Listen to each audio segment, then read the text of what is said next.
جی السلام علیکم ورحمۃ اللہ وبرکاتہ۔ محترم بھائی نے پوسٹ سینڈ کیا ہے، فرمان مصطفیٰ صلی اللہ علیہ وسلم جس کے ہاں بیٹا پیدا ہوا اور میری محبت اور حصول برکت کے لیے اس کا نام محمد رکھے تو وہ اور اس کا بیٹا دونوں جنت میں جائیں گے۔ کنز العمال کتاب النکاح وغیرہ کا حوالہ حدیث نمبر جو ہے وہ لکھی ہے جی 45,215۔ کہتے ہیں کیا یہ درست ہے جی؟ نہیں بھائی، یہ بھی موضوع من گڑت روایت ہے۔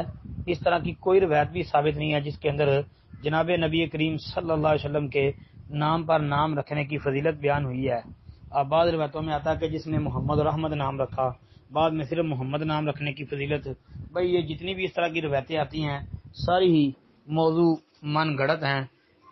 آپ اس کی تفصیل دیکھ لیں جنہوں نے ضعیف اور موضوع روایتوں کو جمع کیا ہے اپنی کتب کے اندر، مثلا علامہ ابن جوزی رحمۃ اللہ علیہ نے جو لکھی ہے، یا ملا علی قاری حنفی نے لکھی ہے جی موضوعات کبیر، اس کے اندر بھی ہے، لیکن بھائی یہ من گڑت روایتیں ہیں، اس کی کوئی حقیقت نہیں ہے۔ السلام علیکم ورحمۃ اللہ۔